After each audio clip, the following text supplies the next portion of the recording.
JT, what strides have y'all made in your mind offensively just in these bowl practices and stuff from where you picked up or where you left off the Michigan game and stuff? What do you feel good about, I guess? I feel good about our tempo. I think that's a part of what we do as Ohio State is playing fast and get the defense tired where they not be able to make the adjustments that gives them to base coverages and they not be able to blitz and tee off on us as far as offensive line and things like that. So I think that's one of the things that I think we're focused on in this bowl practice, which is good. Do you sense enthusiasm? What's your sense of the enthusiasm for playing in this game, the motivation? Obviously, in some respects, it's a glorified exhibition, but y'all are playing Notre Dame and stuff. What do you sense from your teammates, the anticipation or the motivation for this game? I mean, based on the simple fact that we're playing Notre Dame, and I think the things that people were thinking about is our fan base, and we're both big, and we have a fan base that's big, and so with that, it's just it's going to be anticipated, and it's going to be highly watched games. So I think that's just keeping our guys going. That I mean, this might be watched more than one of the playoff games. Like that's a real thing to think about, and so with that, it's just like a playoff game, but we just don't got a chance to go to the national championship. JT, what's it like for you that a year ago you couldn't play in this stuff? This will be the first time you get to play in a bowl game. What's it like for you personally? Actually, I didn't even think about that. But I think, it's just, I'm excited about it.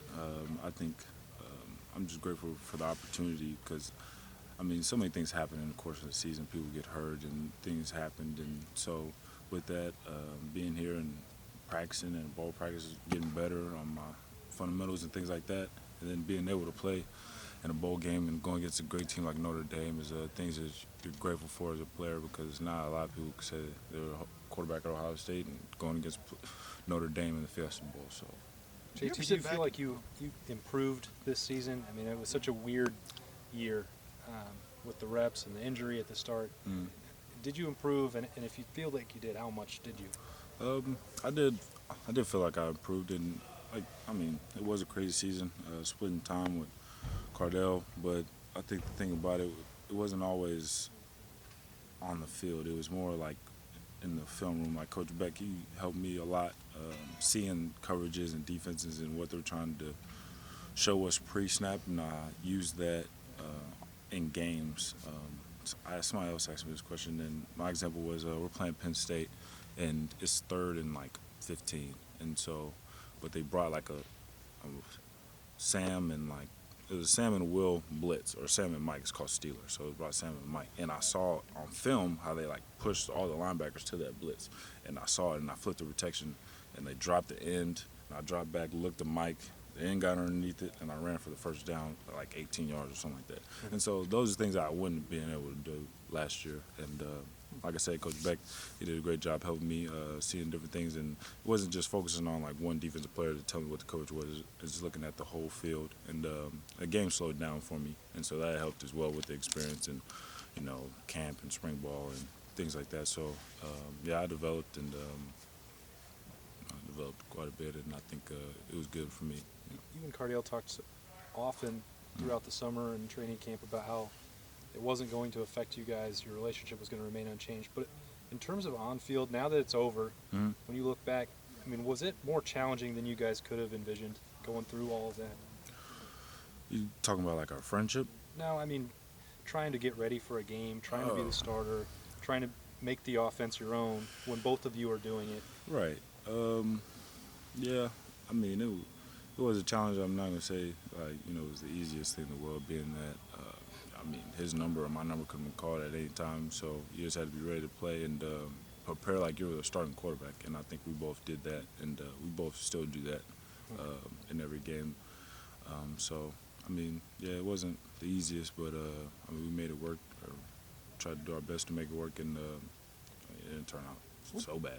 What did you learn about yourself in that role, though? Because you've been the starter, I think since the middle of your sophomore year. Maybe I'm wrong at Ryder, but you've been the starter when you've been healthy and stuff.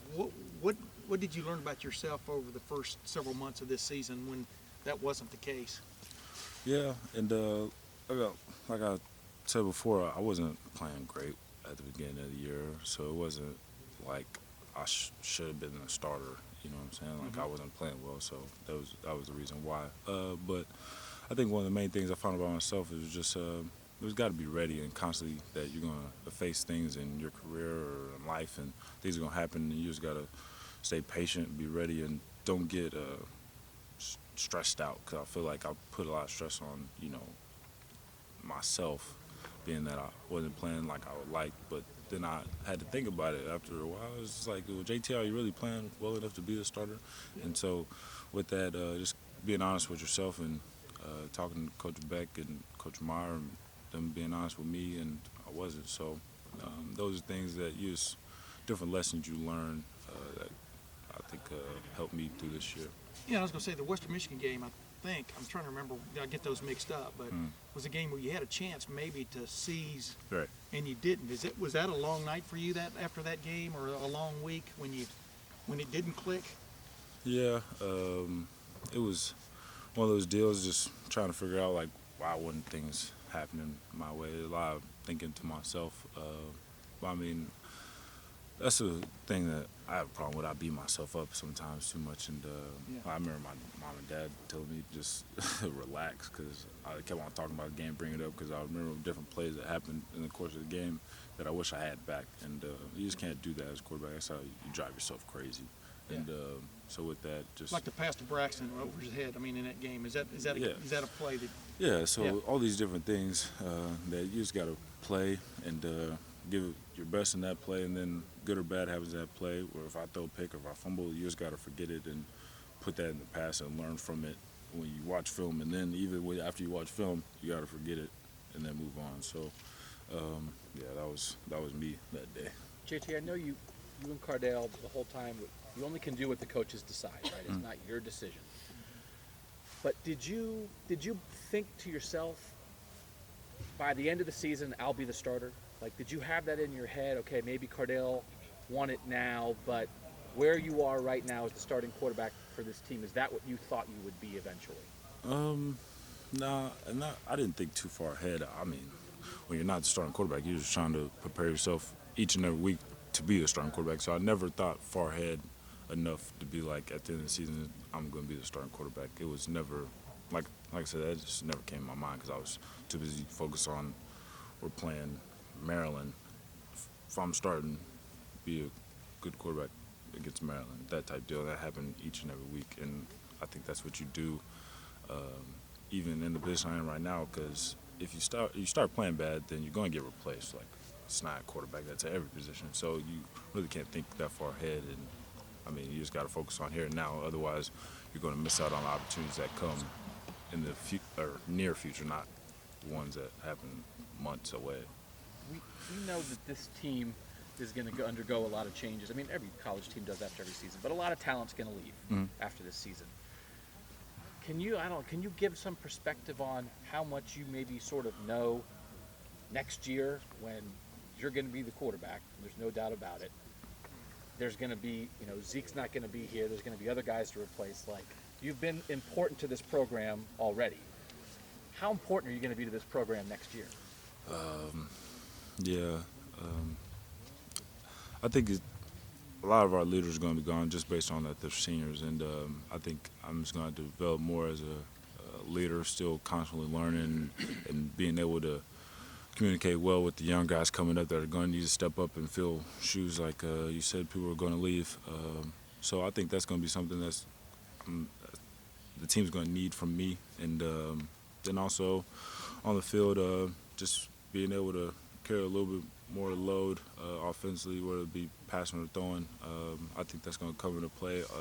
If you look at our offense, I think one of the things next year is our veterans going to be on the receivers, and Noah Brown's going to come back, excited about him, Don Trey and different things like Terry McLaren, Paris, like all these things. So they're going to have experience, and they're going to be back on the edge, whereas we're going to be young on the O-line. And like you said, Zeke's not going to be there. We're going to have Bronte, which is a great running back, and then we're going to have Mike Weber. But the experience is not going to be the same, but it's going to be on the edge. So I think that's going to fall into play as far as our passing game. But, I think that's going to be the thing.